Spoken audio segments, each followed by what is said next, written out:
everyone. Tessa Arnold here, and another episode of my podcast, Step Into the Gap, where we really step into the gap and talk about all the things in between, the superpower that you have, the superpower that you can use. And I am so incredibly excited today to have William Trubridge on the line with us. He has done so many things. He's a human being doing amazing things in the world. I'll let him introduce himself, but as many of you might know, he's a free diver. He holds 18 world records. I'm sure that's probably extended since then. 6 world championship titles. He is the world's deepest man. And I think that probably goes beyond the water too. He shares a lot of his knowledge and understanding in the way that he lives life with people and is of service to them. He is also the founder of Vertical Blue. So William, I'll turn it over to you. Thank you, Tessa. Thank you for that introduction. So I've been freediving now. I can kind of say that I've been freediving since I was a kid because we lived on a boat when I was very small, but professionally for 20 years and attempting and setting world records in that time, as well as trying to learn from the ocean. There's so many lessons that we can take home from what we encounter at great depth. And so now, kind of in the latter phase of my career as a professional athlete, I'm starting to reflect on that and distill those kind of learnings to make them available for other people. Yeah, I love that. And we can, dive right into it, as they say, because it seems to me that when you got into free diving, there was definitely a pull or gravitation pull to the water. But can you talk a little bit about any kind of synergies that were happening within your life that made you really feel the need to go under, to take yourself to the water, to push yourself to the limits? Because you truly are. I mean, in that environment, in the ocean, it's just you. You are, naked in a sense, just totally vulnerable in a sense to the overwhelming force that is the ocean itself and those tons of water that are under you. And when the gravity starts to take you down, you kind of have to fully submerge into that vulnerability and the mercy of the ocean. So could you talk a little bit more about, what that meant to you? What was the pull for you to do this?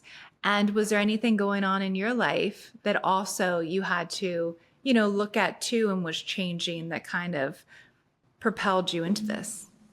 Yeah, when I look back on those years when I found freediving and the magnetism, the pull around it, I think was related to just how kind of complete it is as a discipline.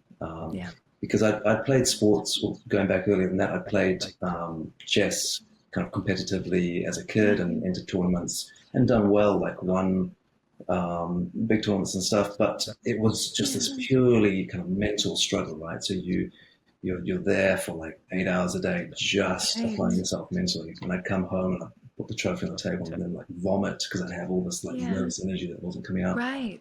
And then later I tried many different sports. I was kind of drawn to the ones around the water, and so rowing at university was a big one. And that was appealing because you're gliding over the surface of the water early in the mornings, incredible kind of misty surroundings. But it was brute force physical, like you're just pushing of your legs, pulling of your back, and going hard at it like that. And there's at the same time the mind is just kind of left to wander. And neither of those for me was kind of like it didn't satisfy me. It left half of my being kind of free to run wild, I guess. Right. And so when I found freediving, it was this perfect combination of the mental and the physical. It challenges you in both areas to your limit. You cannot muscle your way down to 100 meters and back, and neither can you meditate yourself down there and back. You have to kind of be firing on all cylinders. So that meant that it kind of, it satisfied me completely, and it was this kind of pure holistic challenge. Yeah. That was the initial appeal, but then it was later when I kind of got to greater depths and started to encounter this this experience of what we really are without all the trappings. Yeah. When you strip everything away, so you strip away first your sensation of having a body, because without your breath, without the gravity kind of gluing you to one spot, without all the senses that we feel on the surface, the sounds, the sights, everything is muted down there. So all of the sensory, the physical is stripped away. But at the same time, our thoughts and our rational mind is also slowed down to the point where those spaces between the thoughts dilate and take over, and you're more in the emptiness than you are in the stream of thought. And taking away both those halves reveals what you really are in essence, which is just the consciousness, just the observer. And that was the kind of the biggest revelation that was granted me by the sport, by the oceans. It's funny. I've heard you share this before. When you talk about that pure consciousness, I can't help but get goosebumps all over, because it's such a beautiful state of bliss, a bliss state to be in. And it's what, we really delve into on the podcast with Stepping Into the Gap. It's, okay, so you've reached the state of bliss, of just purest connection with self, of essence, and you're in an environment conducive to that, because what else can you do? And it's the challenge, and please, I won't speak for you, because I by no means have ever free dived. I've dove in a pool, but that's about the extent. But in meditation or other practices, and in many others, you can take yourself to that place where it is mental and physical, and you reach that state of just pure consciousness, and you fall into that beautiful space in between thoughts, the gap. You step into that gap. And it's a practice, as I would imagine with your training, you had to do time and time again, because of the mental endurance that it took for you to, do and accomplish everything that you have within this field. And it's interesting to me because, I talk with clients and others, and we talk about how, okay, now take yourself out of that environment. And I'd love to hear from you how you do that. And now you're back on ground, you're back on solid ground, and the noise comes rushing in, just like you describe, right? The climb up to water surface before you break. I would imagine, you spoke about fireworks could be going off and you wouldn't even hear them below the surface. And that, to me, when you go into this place, is such a beautiful reprieve from all of the overstimulation, the noise, the pulls on your attention, the demands of us as humans, whether it be from society or, our beautiful family, which we feel gifted to be able to do, or friends or job or whatever. So when you break that surface and you come up for air and you're no longer in that environment and you go on with your day after training, how do you start to cultivate some of that peacefulness and stepping into the gap in your day to day? Because I imagine that you're pulled back to the water for some of that sense of self too, right? Yeah, so there's two parts. There's a system. I've kind of tried to capture what it is that we experience and the techniques that work for a deep free dive. Because ultimately, most sport is not like life, in the sense that in sport we need to thrive. We thrive on the adrenaline and on the stress, and we actually perform better when that sympathetic nervous system, the fight or flight, is kicked in.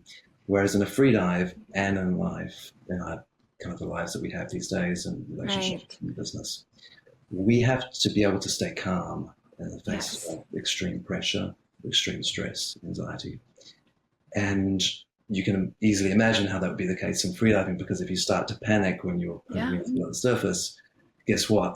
You're going to use up oxygen a lot more quickly, and it's going to go pear-shaped very quick.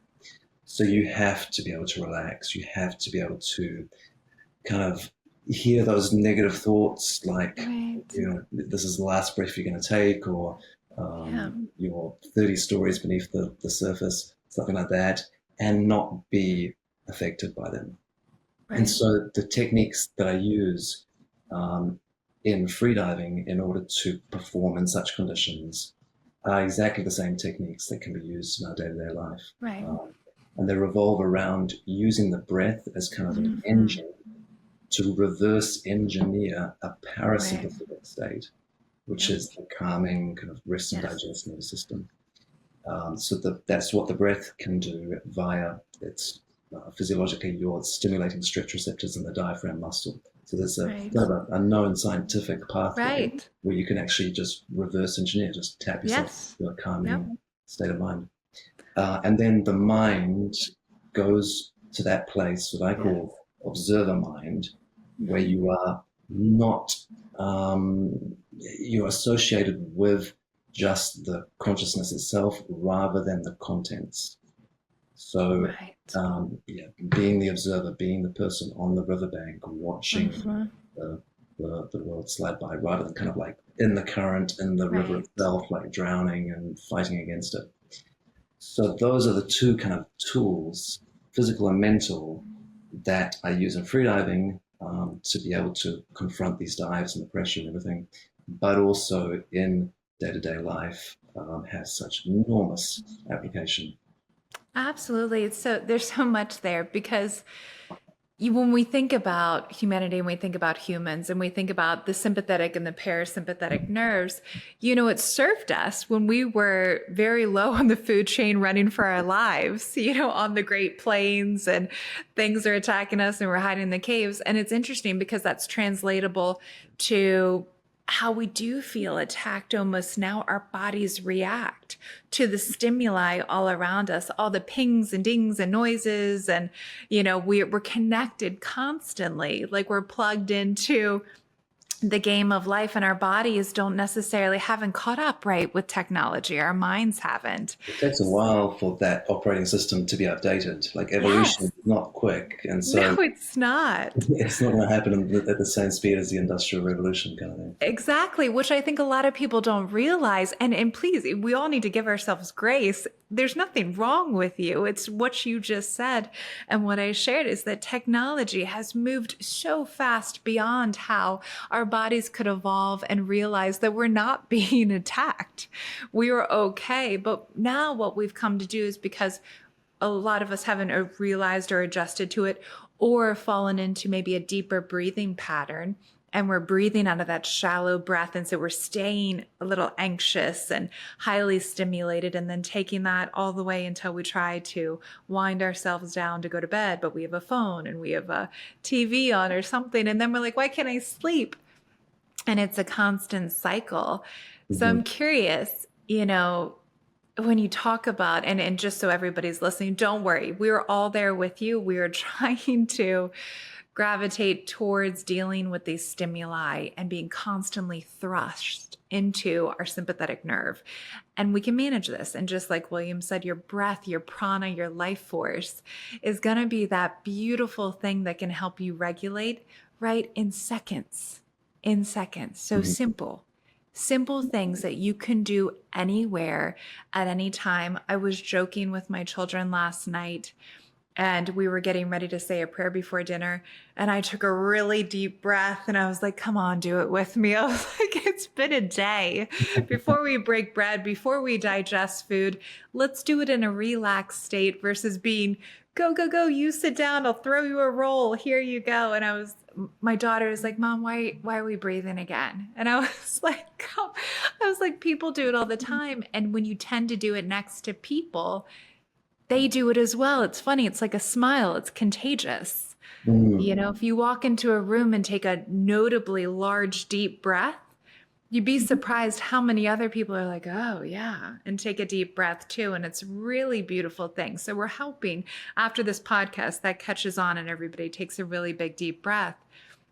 A question I have for you, though, on that beautiful kind of journey that you walked us on and what it takes from a mental standpoint, did you realize that when you got into this deeper and deeper and you were doing it more and more, that it would translate so much to real life and what you were taking out every time you broke the surface? No, that was never kind of a realization, definitely not early on. And it wasn't Yeah. until later that I realized that change had been occurring. Right. and kind of was able to comprehend it, let alone like Yeah. put it into something that was intelligible to others as Yeah. well. So it was definitely a slow process. At the beginning, I was young. I was just about. If you'd asked me back then, I would have told you I was kind of in search of human aquatic potential, like how aquatic Yeah. can we be as a species. And freediving is the ultimate definition of human aquaticity because we're completely immersed. We're not on the surface. We're not kind of cruising along just below it. So so that was kind of what got me into it. Mhm.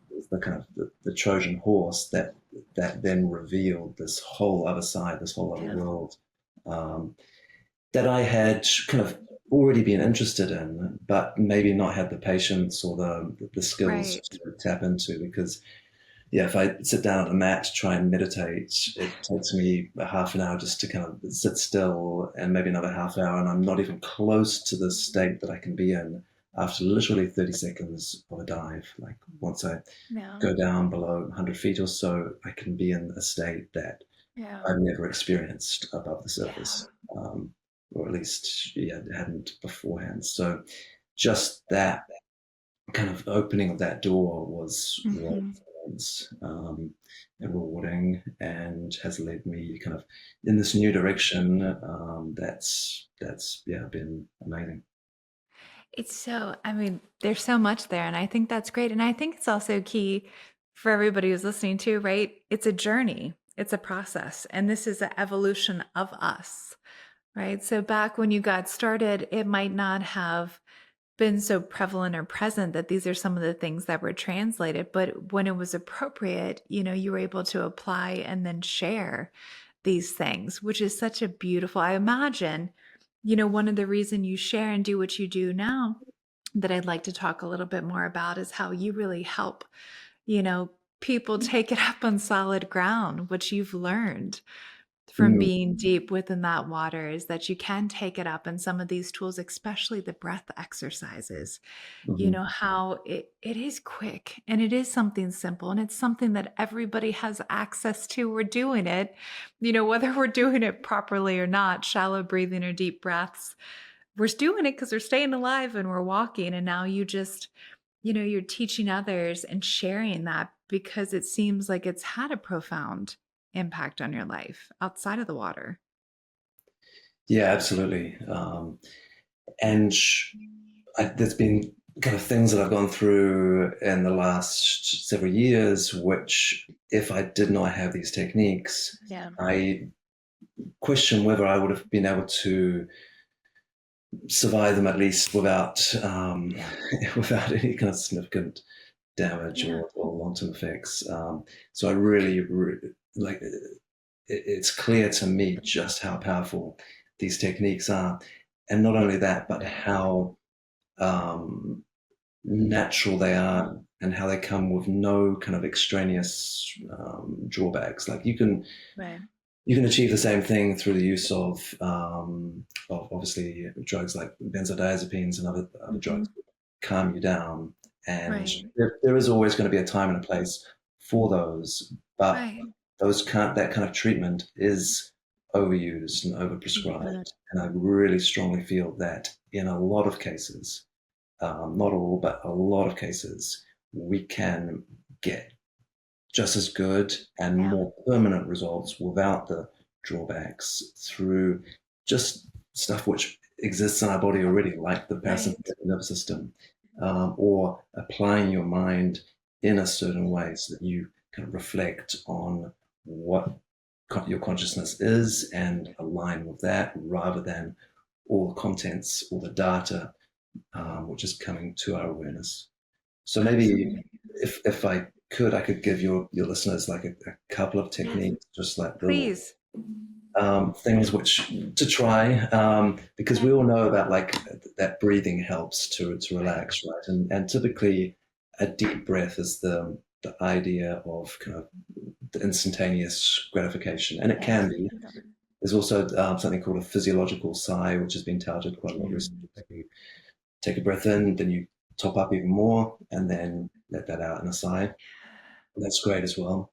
But another one to throw in the mix, which I feel is something that you can do like you can do it anytime, and it's not noticeable, Yeah. and it also does not wear off. So Okay. if you take a sigh or do deep breath, that's amazing. You do another one, still good. But if you keep Right. on doing it, you're hyperventilating and you'll get Right. dizzy, you'll faint, that kind of thing. Right. But if you instead breathe in into the belly, and I spoke before about how breathing with the belly uses this plate of muscle that it's kind of like an upside down salad bowl. And Mm-hmm. it contracts, shortens, that pulls the air in. That's the most Mm-hmm. natural way for us to breathe. So Right. the stretch receptors on that muscle tell your brain that you've just breathed with the belly and to stimulate the parasympathetic nervous system. So that's how the belly breathing relaxes your body and your mind. But when you breathe in with the belly, so you breathe in, your belly should expand, the torso doesn't inflate at all, it's just the belly. So belly goes out and then exhale, but instead of pushing the air out, just relax and let the air come out Okay. naturally. So it just kind of equalizes itself out. And then Right. at the end of that exhale, stop. And I call it the 3 second hold. It doesn't have to be Mm-hmm. exactly 3 seconds, but you have this pause where you can count to three slowly. Could be five, could be two.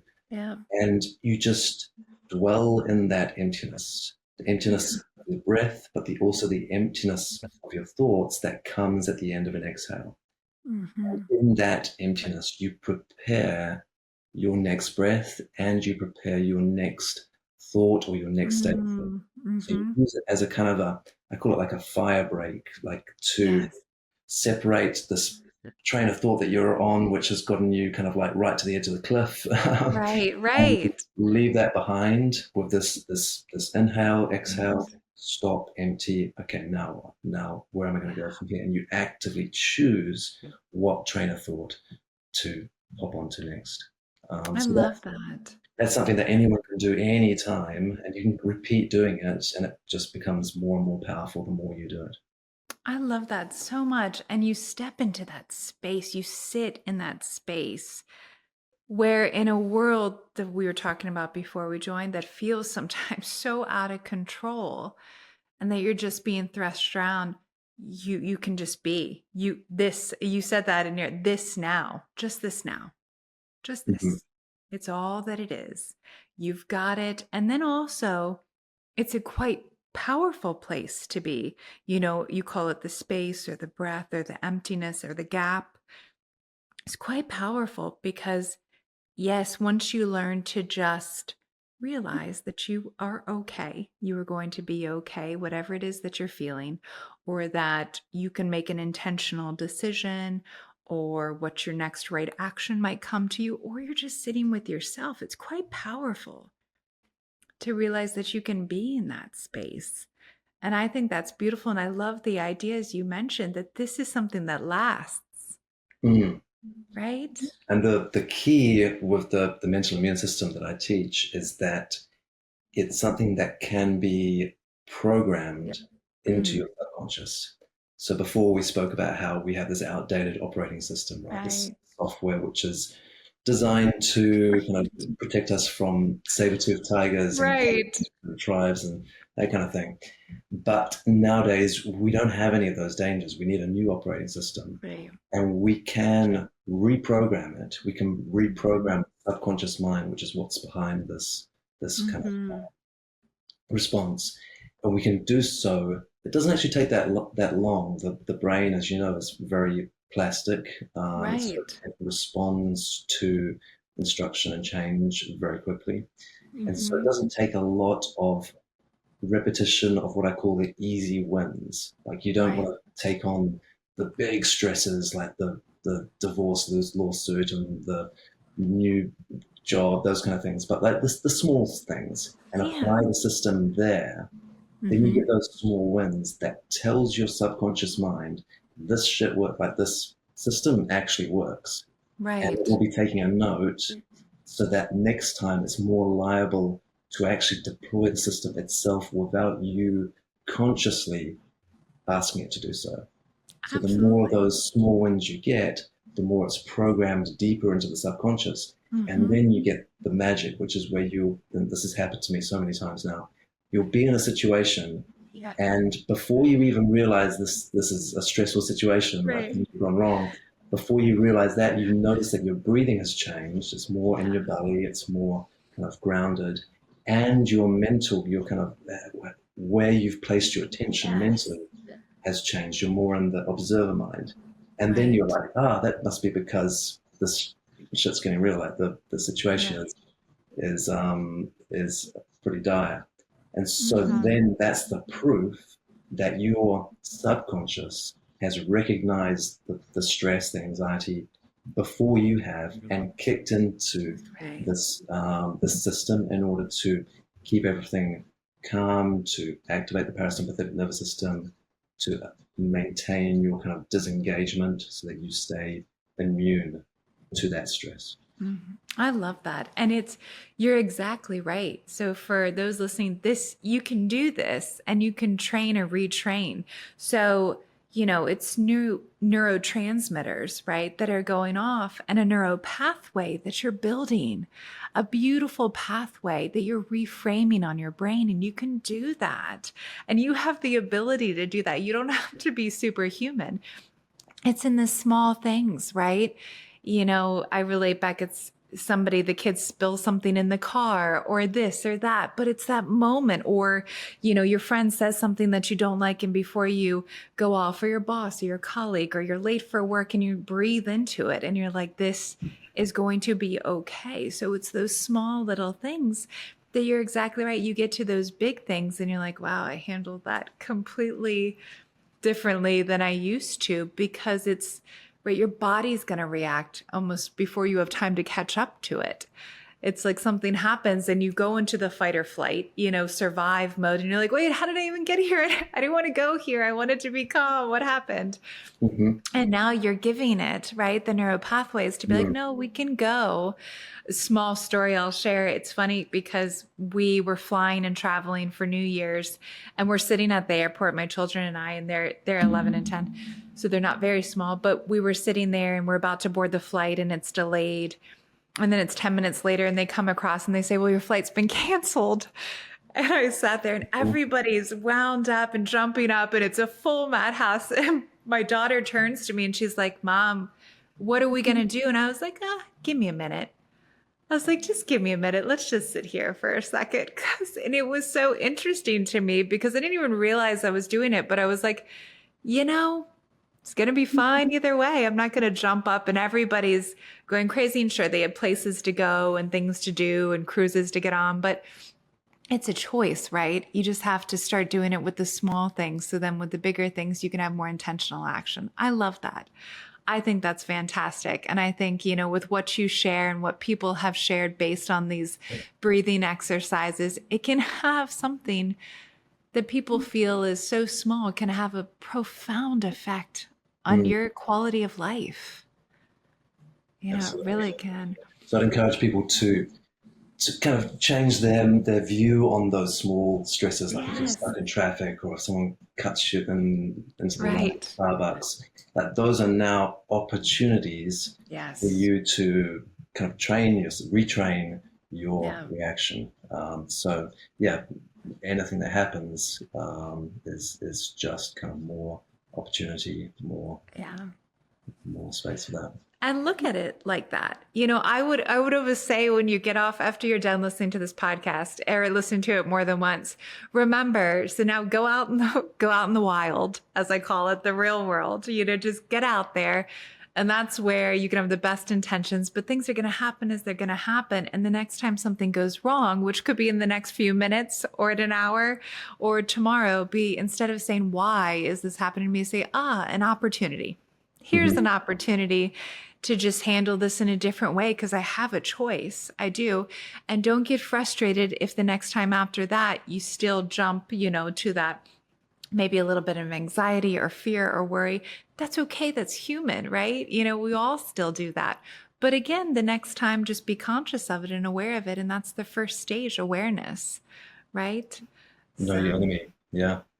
Yeah. Yeah, definitely. And you can even almost, like, one of the exercises I recommend in the system is kind of almost seeking it out, Hmm. where, for instance, you might change your hairdresser. Yeah. And you go to someone you've never been to before. Right. And everyone knows, like, Brave. stressful Yeah. that is, right? Because you're sitting there like, what are they going to do? Right. But it's the perfect opportunity because you've got nothing else to do. You can just sit there and even close your eyes and just breathe into your belly and see how that just calms down any Right. nervousness that you have, any anxiety. The next level after that is the dentist appointment where Ooh, they're you're replacing a cavity or good. something. Yeah, and I've used this technique like even in eye surgery where like you're Mm. awake and they're like poking stuff into your eye and chopping it up. So I'm Well, going to take baby steps, but you could well, go. well, yeah, once you see that it works in one scenario, then, Right. well, what else can I apply this to? How powerful. That's how you build up what I call the upward spiral, as opposed to Yeah. the death spiral where we just kind of, yeah, we get sucked into these negative thought patterns. It's almost like a beautiful tolerance for life, right? It's like we become tolerant of life. And I feel when we are in that state, and I'd be curious to get your thoughts, when we're in that sympathetic state, right? We almost have to impose expectations on it because I was reading it's not the fear of the unknown because the unknown hasn't happened. It's the fear of the known, right? And all the things that could go wrong. So, when you're in this state of just, I've got to have these expectations, I've got to know what's going to happen. I would imagine that with this technique of getting into your parasympathetic, right? So, for everybody listening, trying these new steps, breathing into it, relaxing yourself, building new neural pathways, you also free yourself from a lot of those expectations that can cause you a lot of pain too. Because you shared on your dives, I think you were saying that you have to let go of those because if you go in there with a million different expectations, it's like you're already setting yourself up for some kind of stress to come in because who knows, it's the ocean and it could go a million different ways. Mm, Yeah. absolutely. Yeah, I call expectations premeditated disappointments. Yes. That's always how they I end. love that. I love And that's that. not mine, actually. I've borrowed that from someone. It's one of those ones where you can never remember where. But yeah, the whole kind of rabbit hole of like thinking, being fearful of what's going to happen in the future, Yeah. that scenario thinking is never going to be productive because 99% of the futures that you can envisage aren't actually the ones that are going to happen. The future's Right. always going to be like in some way tweaked or surprising or completely different. It's never going to be exactly as you can imagine it. So you're just hallucinating Right. about something that's never going to happen, and then allowing that to put you into a state as if there was like a gorilla or Chasing you. Yeah, exactly. chasing something. So yeah, that kind of scenario thinking is really difficult to extricate yourself from it, but it's important to do so. And one way is to Yeah. ground yourself with the breath, with the observer Yeah. mind. And because obviously in freediving, Yeah. it's the number one trap. Like you're lying there, you've got nothing else to do before the dive other Right. than just relax, and all you can think about is what's going to happen if I black out? What's going to happen Yeah. if I don't make it back to the surface? Yeah. Or alternatively, if I do succeed, if I Yeah. break this, it's going to be a world record. Yeah. And good or bad, that kind of thinking is not productive because it's only stimulating and it's all again, hallucination. So I just mentally tell myself, like, return myself to the present moment with this kind of mantra.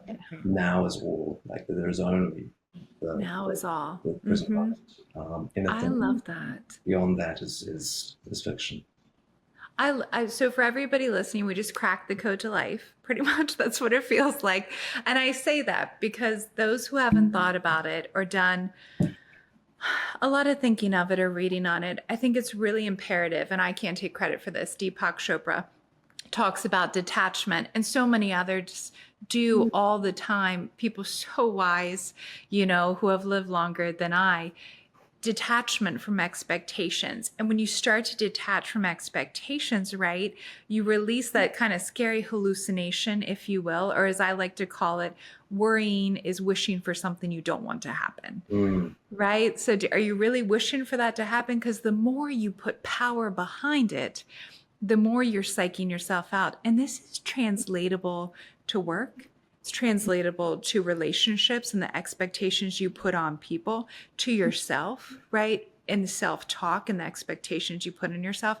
I think it's imperative to have intention and to take action and to think about possibilities in the future and to think about abundance. But when we go into that reeling, unwavering, like all these things could happen, it's crazy, as you just mentioned. I can't imagine a more real scenario for you sitting there waiting to go under and thinking about all of those good, bad, in between. And to have a mantra like that, I think is so powerful. And I think you would be willing to share your mantra with, as you did, if anybody else wants to use that. You also said that this now. I think Ram Dass says, be here now. I think there's so many others. Make your own right now. Just now could be it. That could be your mantra, your word that takes you out of hours or a whole day of negative thought, right? To just, this is it. There is no fear. I'm just right here and I can embrace whatever is to come and I'm going to be okay. And now, just now. So that's beautiful. Thank you so much. Yeah. We could go on and on about that. And there's so much more. I mean, I think for everybody listening, please check out William, check all the amazing things that he's doing. He has his breathing exercises, so maybe you could just share where people could find you and the site to really get more information about the breathing exercises and how to really deal with that big word that we all like to talk about, anxiety of sort of life and living life and being human. So if you could just share where they could find you. Yeah, so my website is williamtrubridge.com. Trubridge is T-R-U Bridge, with no E in the middle. And the system that I've been talking about is called the mental immune system, and that's just mentalimmunesystem.com. Those are the two main sites I have. But I'm also obviously on social media with handles that are mostly William Trubridge. Great. So we will post that out when we share this episode. So all the things you'll be able to see and connect with William and myself. And thank you so much. I think there's so much information shared. Thank you for all that you're putting into the world and doing. So impressive. And yes, so much gratitude. So thank you. Thank you, Tessa. Pleasure to be on.